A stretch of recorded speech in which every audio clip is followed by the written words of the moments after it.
You're listening to Saturday Morning Media. And now, back to our show. Under the Puppet is made possible by the Saturday Morning Media Patreon patrons who support the show over at patreon.com/Saturday Morning Media. Welcome to Under the Puppet, the show that talks to professional puppeteers about the art and business of puppetry with the sole purpose of helping you up your puppet game. My name is Grandpa Choco, and this is Under the Puppet. Howdy, puppeteers, and welcome once again to Under the Puppet. We've got a great interview for you this episode as we talk to puppeteer Drew Massey. His credits speak for themselves. Muppets Tonight, Greg the Bunny, Warren the Ape, Sid the Science Kid, Men in Black, and these are just a few. I think you're going to hear some great stuff in this interview with Drew, and I invite you to stick around after the interview for the next step in your puppeteer action plan. But for now, here's my interview with Drew Massey. Drew Massey has puppeteered in such films as Men in Black, Forgetting Sarah Marshall. He's worked with the Muppets.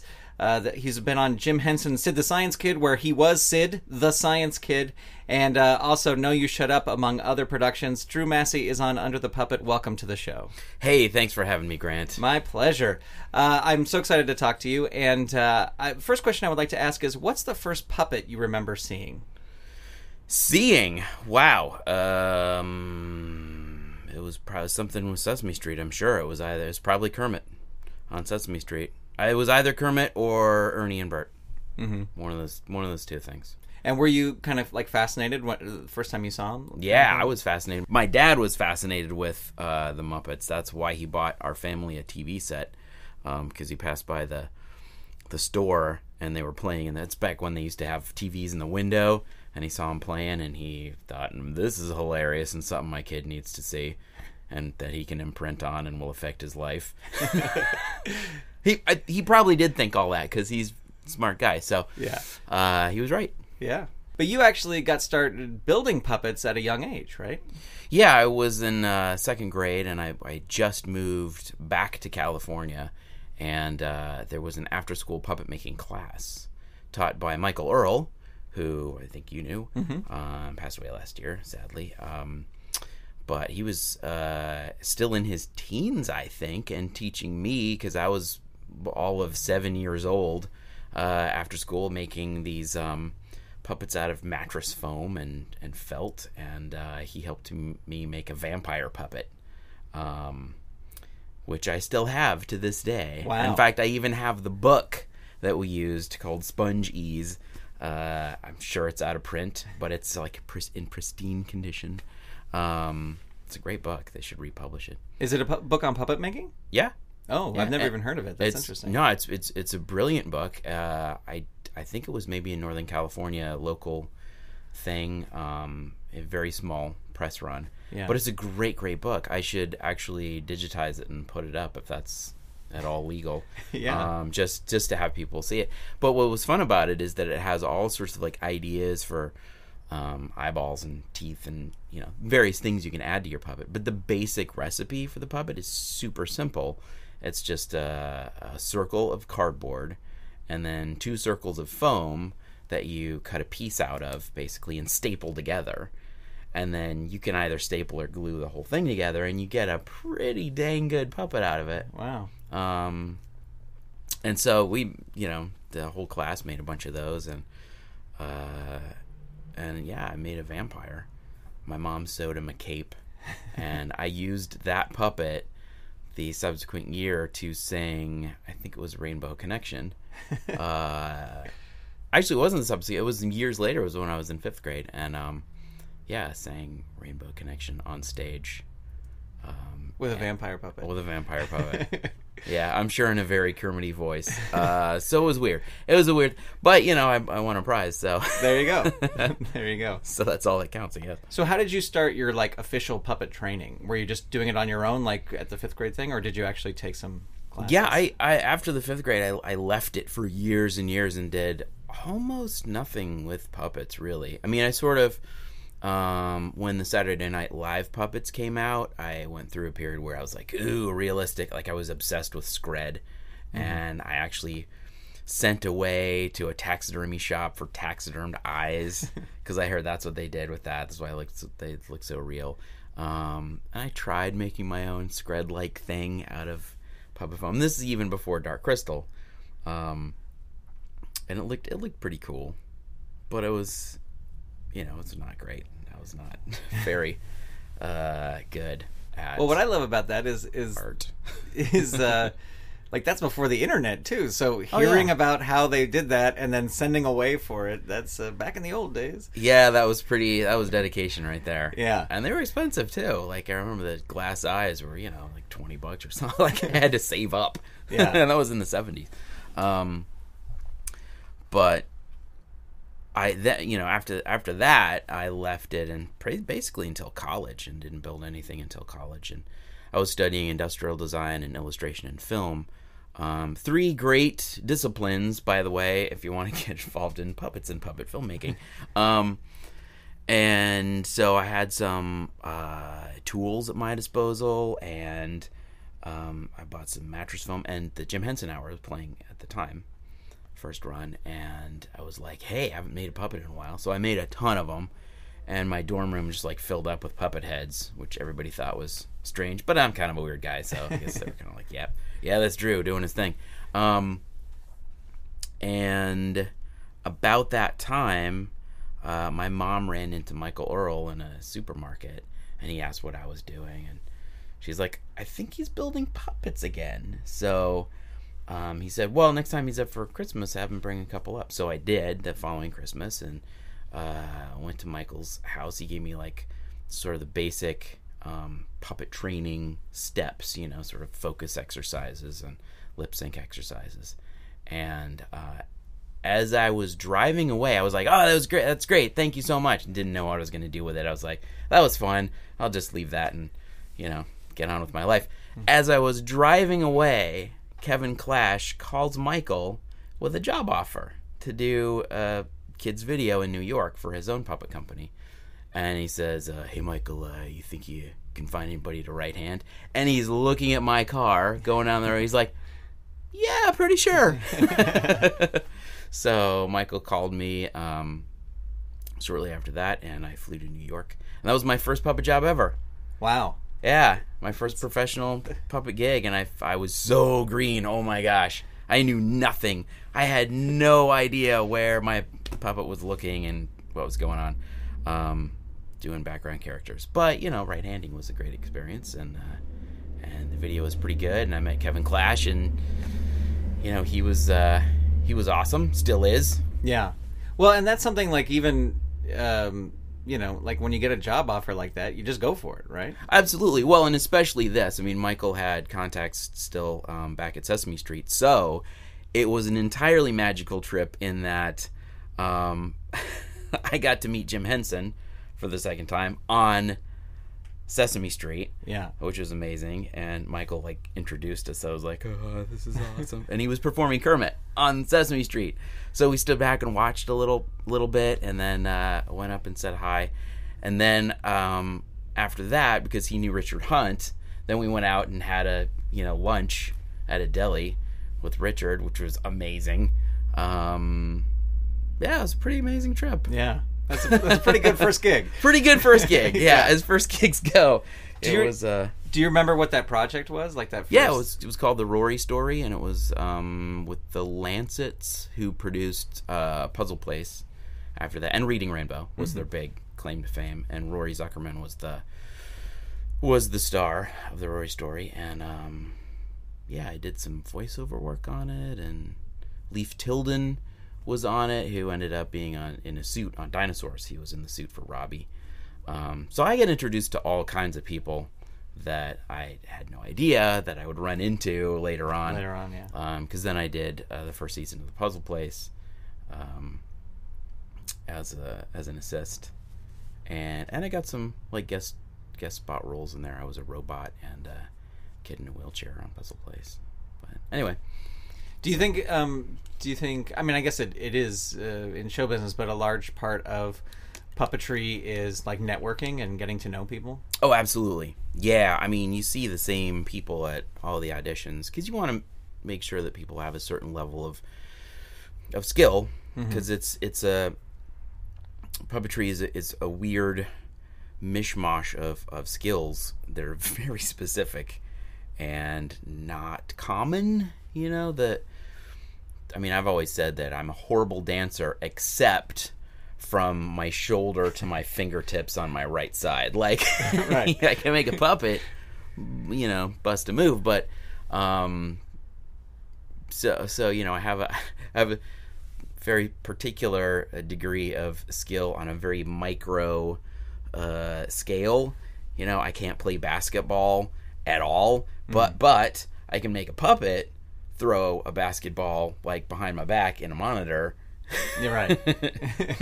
like in non-reverse scan. So I don't know. It requires like a lot of spatial, really fine motor skills and good spatial concepts, and then there's the acting part to it, which for any new puppeteer, I always say study the acting, because the people who I think really succeed in puppetry are good actors first and foremost, and the technical stuff, if you have that, great, but I think that is definitely comes second to characters. Did you take acting classes? I did, yeah. And improv I think is even, if you're going to go for anything, if you're going to go for an acting class versus improv, I would say improv is far and above more important than just straight acting class, but they're both good. And improv really, because it'll get you in touch with all of the most important habits when acting with puppets, and it'll strengthen your characters, I think, and it will enable you to find the truth of any scene that you're given, because improv is all about good listening and sort of tracking where things make sense or don't make sense, and all of those listening skills factor into if you're reading a script and you're listening to what the script is telling you, you'll say, well, why is he doing this here? Because that doesn't quite make sense. If anything is off, you'll notice it, and hopefully be able to fix it. Excellent. What's the best piece of puppetry advice you ever received that you still use to this day? The best piece of puppetry advice I received was probably from Frank Oz, who said, if you're comfortable, you're doing it wrong. And in so many instances, that's really true. It's really uncomfortable. I was just last week, I was stuck in a sofa, and it was incredibly uncomfortable. Looked great. Super uncomfortable. So he's talking physically. He's talking physically, yeah. Yeah. Not mentally. Hopefully you... Well, I don't know, maybe mentally. I didn't ask him. Yeah. I probably should. Maybe we can find that answer out in his documentary. Oh, the documentary. Yeah. Which I haven't seen yet. I'm excited to. Yeah, me too. Yeah, well, I did some puppetry last week where my neck was hurt afterwards, so I must have been doing it right. Yeah. There you go. Good job. Yay. Thank you. Because I thought, why am I doing... Okay. Who's a puppeteer? Speaking of these famous puppeteers, like in the new documentary and stuff, who's a puppeteer, and it doesn't have to be one of them, that you think every puppeteer should know and study? Like, look up their stuff. Well, definitely Frank. Mm-hmm. I think he's a really good combination of fantastic character work and really good manipulation. And a lot of it is in attitude. I was just watching last week, there's a brilliant thing that he did on The Muppet Show where Fozzie Bear is on roller skates and he's zipping through the frame, and then he zips past Kermit and down steps out the door, and you can see every step he hits. Yet he's on roller skates. I mean, it doesn't just glide down. He's just like ka-dunk, ka-dunk, ka-dunk. And it's brilliant. Yeah, it's super good. And he's I mean, through the years he's done a ton of stuff like that. That's great. But I mean, all the greats are good to study. Dave Goelz is a deeply funny man who he does some of the nicest, most subtle character work out there, and there are a lot of good new guys too. There's Matt Vogel's amazing. If you look at his work as Constantine in Muppets Most Wanted, and Peter Linz is Walter in the Muppets, and yeah, a lot of good new people. Kevin Clash, amazing. Yeah, he's okay. He's fine. Yeah. In terms of manipulation, I think Kevin Clash is like you should study all the stuff he does because it's so specific and really beautiful. Like, it's pretty. Yeah. His puppeteering is just like pretty. It's like a good meal. Yeah. Yeah. Well, that's a good list for people to check out. Yeah. And Jim, obviously. Of course, check out Jim. The interesting thing about Jim is study his stuff as Kermit, because what's fascinating about it is he hits so many different levels, and Kermit has so many different sub-personalities in his overall Kermitiness, and it's all just so innately Jim. It shows how much you can get out of really being a character. And it's amazing because he hits so many different levels vocally, that you can think, well, he's all over the map, but all of it is just uniquely Kermit. Mm-hmm. When he does Kermit. And it's amazing. And then all his other characters are wildly different. Link Hogthrob, Swedish Chef, and then his, Dr. Teeth and Ralph. Right. Totally different people. Right.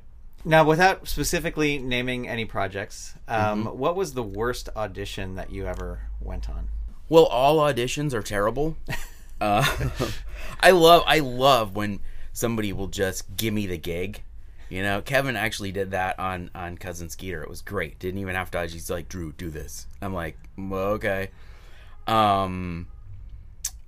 Well cast or not, if that happens to me, I will give a Chris Farley level of commitment if you just give me the gig. And I know people who are horrible auditioners, and I will just cast them in roles because I know they can do it. Yeah. And I know they're not going to be good at an audition, so I'm not going to be able to convince other people with an audition that they're good for the roles. I'm just like, trust me, I'm hiring this person.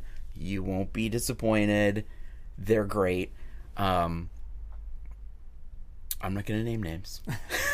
But some people are great auditioners and are meh at the gig, and some people are horrible auditioners and amazing at the gig. Now me, I don't know, it depends on the day. So all auditions are painful and hideous. But one that stands out was auditioning for Greg the Bunny, where I went into the audition. Steve Levitan was there with his golf club, and I don't know if he was late for the links. I don't know what the deal was, but he sort of stood there swinging the club, imaginarily playing golf, and I'm like, I better do well, or he might beat me. Yeah, it was just weird. Yeah, but yeah, I did well. I got the gig, so maybe it was a good motivation. I don't know. Yeah. Well, and that's going back to your other point before the Greg the Bunny story is that's again where networking comes in, where you said I know this person may not do well in audition, but I know they'll do good at this job. But you wouldn't know that if you didn't know the person. Absolutely. Yeah. So, I mean, auditioning is great. I think it's definitely useful to find out, what people can do, sort of get an idea. But you really don't find that out until you work with them and you see them, in a production environment. And that's really important because, a lot of puppeteers are kind of shy, you know? They're not on camera for a reason. But you put a sock on their hand and they go crazy and you're like, where was this person? And it's kind of magical, but you don't find that out sometimes unless you say, I think you can do this guy. He's not, you're very mild-mannered and cool. This guy is kind of a douche. So, I don't know. But, let that part of your personality out. And, it's kind of fun to watch sometimes. Yeah. Well, that's why puppets are used in therapy. Exactly. It's all therapy, really. Yeah. Let out your inner monologue. Yes. Now, you mentioned that you are a builder and you build puppet heads. And sometimes. Yeah, sometimes. But you have that knowledge. You have that knowledge of how to do that. Well. Do you... I would defer to somebody like Scott Johnson who really knows as to, Alex, yeah, but you Alex have Ferguson. a familiarity with. And my question is leading to is, do you think it's good to have some basic knowledge of how puppets are built in order to be a puppeteer? Oh, absolutely. For me, it's always come in really handy in order to not break stuff, because I feel like I can operate something that may be delicate just to the point of breaking, but I can feel where the tension is, and if I have sort of a basic knowledge of the mechanics inside, then I won't really mess stuff up, so that it slows the production down for hours at a time. Right. Because I've seen that happen. Like, some people will just go in there and like, yeah, all right, puppet, no, it's broken. And you're like, okay, well, yeah, but dude, part of the thing is you gotta make sure you don't do that. Break it, yeah. And it's, and now, having built some stuff, it's hard to get stuff to work well initially. Like, out of respect for the people who built it, I don't want to break the things that they've handcrafted. Right. And that's the thing. None of this is off the shelf. Like, it's getting easier because you can now 3D print stuff that you never could before. But, back in the day, it was all hand machined, hand tooled, glued, and, painstakingly put together, which is why puppets cost upwards of $10,000 a piece, because they're all custom made art pieces that have to move well and function. Yeah. And to that end, like, if I get a puppet, I'm glad I know kind of what's going on inside, because if the mouth is a little tight, I will go in and I'll like pick foam away from the corners of the mouth. And I'll know just where to pick and just how much, so that it works better, but doesn't completely mess it up. Fall apart. Yeah. That would be bad. And or have like a cheek cave in. Right. That would also be bad. What happened to that puppet? Well, you mentioned before taking acting classes and also improv classes, mm-hmm. and that leads me to this question. Do you prefer scripted or improv work? Because you perform with Puppet Up, the Jim Henson Company's Puppet Up, and do improv stuff, but you do both. Which do you prefer? I think I prefer scripted. If it's a really good script, there's really no substitute for a well-crafted script, and you can always play around with it, and I think it's your job as a performer to find all the levels contained in that script that you can hit or not and make choices. I like having that buffet from which to choose and kind of build, kind of make your sandwich with those ingredients, as opposed to make the ingredients. Right. It's a little, that having been said, love improv. Super great. And I think, when I first took improv, it was a bit obnoxious, because I was like, oh my god, these aren't just tools for acting, they're tools for life. Everybody should study this, because they can become better listeners and better people. Why, all of our social ills will be cured if everyone studies, but I still do feel that way, largely because all of the exercises you go through really do, I think, I think good listening should be a big part of life, and it oftentimes isn't. Yeah. And it really opens up channels of communication when everybody is on the same page with the tenets of improv. Yeah. And it's all very collaborative, very supportive, even if characters are at odds. Obviously, you've studied this, but even if characters are at odds, there's always an undercurrent of collaboration to building a scene that's going to be amazing. Right. And I think if all of our senators and everybody, really everybody studies improv, they'd be like, oh yeah, we're building to something. But, it depends. Well, and there's even that thing, like, you and I both have worked with Patrick Bristow, an improv teacher and stuff, but that thing where... A brilliant man. Yes. If there's, more than just two people in a scene, it's, being aware of like, oh, this person hasn't talked. I'm going to bring them in. I'm going to include them instead of just leave them out in the cold and just you and I continue our discussion while this person just sits over there and waits. Yeah. So that is part of that whole collaborative thing you're talking about. Yeah, and you're one of the best people I know of who can take all of the disparate elements of a scene and craft a beautiful black outline. Like, you're amazing at that. Thank you. And it's really, it's the great thing about it is there's such a feeling of camaraderie with an improv troupe, and why in a certain regard improv is more fun, because going on stage with people that and you're going to take care of each other, right, and you're also going to mess with each other at the same time in a good-natured way. Yeah. There are a lot of levels to good improv that makes it really fun. Yeah. And I think if everybody did that in real life, everything would be awesome. Yeah. Yeah. Now, we would love every single television show and movie to involve puppets. That would be awesome, because we would be working all the time, constantly. But puppet work is sometimes there's ups and downs, and it's not every single day. But what do you do when there is no work? What other projects do you work on? Illustration, animation, art, sometimes writing,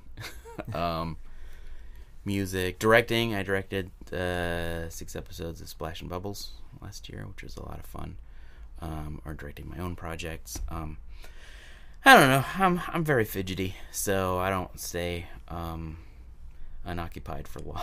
Yeah. Is it something you have to do? Like I have to create. I feel compelled to do to draw something like every day. And if I don't, I get really cranky. Yeah. Well, it's also good, I think, like if you're not, to have your own projects is what I mean. Like to have your own stuff to work on to keep you busy when there isn't professional, quote unquote, stuff to work on. Definitely. Yeah. And I feel like it's easy to be taken care of a lot in this industry if you're working constantly. It's always other people's projects, and you can sort of lose yourself in that, which is great. I mean, it's platinum handcuffs. It's awesome. Right. But I think it's also really important to keep your own stuff, which you've done brilliantly with, awesome radio shows and podcasts and whatnot. So. Yeah, but I have to do it. It's yeah, like we talked about it. It's like you just have to. Yeah. It's like, what am I going to do? Sit around all day? Yeah, right. Do nothing? It's a compulsion. It's like, yeah. It's like creative fidgeting. Yeah, I mean puttering has always been a... I love that. Creative fidgeting. Yeah. That's a great term. I'm buying that website right now. No. Hey, what? Somebody will by the end of this podcast. That's right. By the time this is out. I can't wait to go to it. What part of your puppetry are you most critical about? I'm most critical... Well, I'm most critical about I am critical about every facet of my puppetry. Whether it's not enunciating enough with the voice or just sloppy eye lines. I mean, I'm looking at everything very critically. Because, I always want to improve it. I mean, right. It's important to me to, on one hand, I like just sort of letting go and letting the character take over. And a lot of times I will let things slide because, quite frankly, the performance was good, that and I enjoyed it, and I don't want to hold up production because it's not important, because the performance was good enough. I'm okay with that. On the other hand, if things are really crap, I don't want that to go to air.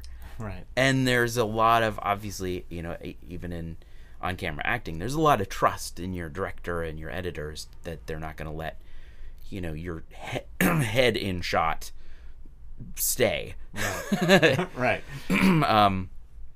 So there's a lot that I will point out. I'll be like, that take wasn't good for me because of blah, blah, blah, but let's move on. Please use another take. So I'll be critical, but I'll also be very conscious that there are so many moving parts, especially in a puppet production, that if you get it to be like 80% of what you wanted, well done. Yeah. Bravo. Feature films are a little different. TV is a little more haphazard. You gotta keep going because you have a day to make. Feature films, there's more money, you can spend a little bit more time.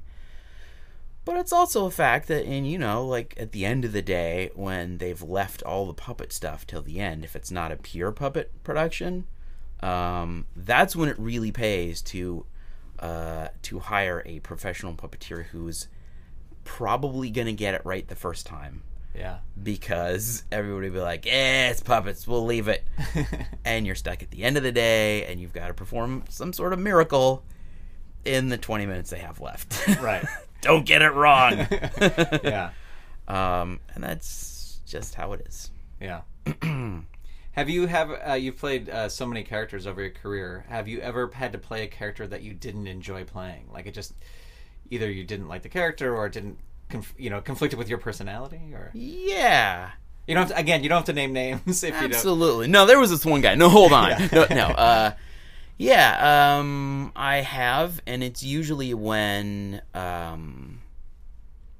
it hasn't been for a long time. Like, it hasn't been a main character I've done, because every main character I've done, I've either been cast because there's been something innately in me that fits the character, so that's great, that's already taken care of, or I've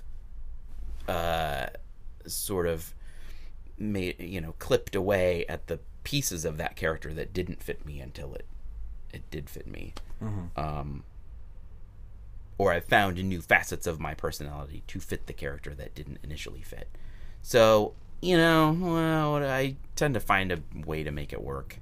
Yeah. But so the characters I haven't enjoyed are usually ancillary characters that, like, a writer has said, here, do this, he's such and such, and I'm like, I don't really understand the point of view of this character, and then I haven't had time to really workshop it properly, so it's been a struggle and kind of awkward.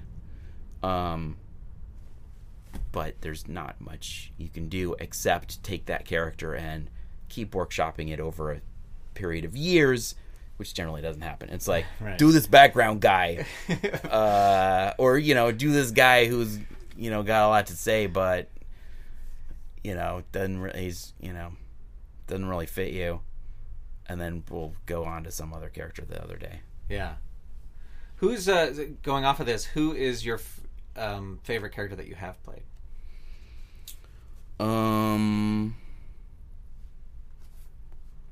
I really enjoyed playing Count Blah in Greg the Bunny, which was interesting because it wasn't initially my character. It wasn't a character that I originated. It was Dan Milano's. Dan is, great. He's so much fun to work with. I really enjoyed taking that over, and he was very supportive. They realized early on that Dan couldn't do every one of the characters that he did in the IFC show. So he gamely auditioned the part, and I got it, and I enjoyed doing that. That was really fun. Yeah. I enjoy almost all of them, because at some point you can, let loose and crack wise with them. I love playing the Foster Farms chicken. That's really fun, especially when I'm in the full green suit and have the full body chicken walking around talking to people. Yeah, that's pretty great. Loved Sid the Science Kid. He was really fun because he's like a 6-year-old. They described him as like a 6-year-old Seinfeld. Like, he just talks about everyday stuff and wants to be a stand-up. I thought that was kind of fun to try to give him that attitude. And I love playing Stuff on Mutton Stuff, because he is the dumbest character I've ever played. And it was just kind of a joy to have just go for the comedy, just be dumb. Yeah, yeah. And that was a joy. But yeah, I hope that whatever I play next, is going to be also super fun. It's been a great career so far. I've been really blessed. Well, and kind of going off of that, who is your favorite puppet character that is not yours? Or it can be more than one. It doesn't have to be one. That other people play? Yeah. Oh, I'm going to go for Kermit, number one, because he makes me laugh, and is awesome. Who else? The main, Muppet characters are great. Kermit, Gonzo, Fozzie, Piggy. They have got good relationships. that are pretty classic for a reason. Yeah. I mean, Jim and Frank had just the greatest relationship on screen, just with all their duos. I mean, Ernie and Bert, hilarious stuff. Yeah, non-Muppet puppet characters. I mean, Dan's stuff, like Warren the Ape, is kind of a brilliant, genius character. Yeah. There was a series that called Warren the Ape, where Warren goes to Dr. Drew Pinsky, and I was just doing Warren's arms, but sitting there listening to Dan and Drew go back and forth. It was just one. I mean, it's super highlight. It's really fun. Yeah. Well, speaking of highlight, what has been the highlight of your career so far? Hasn't happened yet. Hasn't happened yet. No, I don't know. I've had so many great moments. Gotten to meet so many awesome people. That it's hard to say. Like, working on the Flintstones movie was amazing. It was I think the second big feature I had worked on. But what a great summer! What a great way to spend a summer. Yeah, hanging out in a quarry with John Goodman and Rosie O'Donnell and Kyle MacLachlan. It was and Halle Berry. Yeah. one of the highlights was seeing my picture in Cinefex magazine. I grew up on that magazine. It was me, full page, with Halle Berry and my Dictabird puppet. Which wasn't even mine. I was just doing gross body movements, but that was pretty awesome. Yeah, that was a good highlight. That first job, meeting Jim, on the set of Sesame Street. I mean, I think it's not necessarily like moments that I've had on stage doing a performance, although there have been those that have been really satisfying. But it's all really satisfying. I mean, I get paid to go on set and crack wise and laugh. I mean, there's been so much laughter and fun on the sets because it's puppets and it's ridiculous and hilarious, and I love it all. Yeah. Well, Drew, I really appreciate you taking the time to talk to me today. Thank you so much for coming on the show. Absolutely, Grant. Thank you for having me on, and who knows, maybe something big will happen in the world of puppetry, and you'll have to interview me again. I look forward to it. Awesome. My thanks to Drew Massey for being this episode's guest and giving us his thoughts on the art and business of puppetry. Links to Drew's IMDb page can be found in the entry for this episode over at underthepuppet.com. Now it's time for this episode's next step in your puppeteer action plan. Last episode, we talked about gathering your footage together for a reel, and some people asked, what do you do if you don't have footage because you haven't worked on any projects? That's a great question. And the answer is that it's time to invest in a camera so you can create your own footage. Now here's the good news. You don't need to go out and spend thousands of dollars on a broadcast quality camera. Prices on decent video cameras are dropping all the time, and you can often find great deals on good used cameras that are a few years old at thrift stores and on eBay. The most important thing is that you do your research before you buy. You want to make sure you have a camera that you can hook to a TV so you can watch the monitor as you puppeteer, and you also want to make sure you can get the footage off the camera easily and onto your computer so you can gather clips for that reel. So if you have a camera, start coming up with fun stuff you can film for your reel. And if you don't have a camera, start doing your research.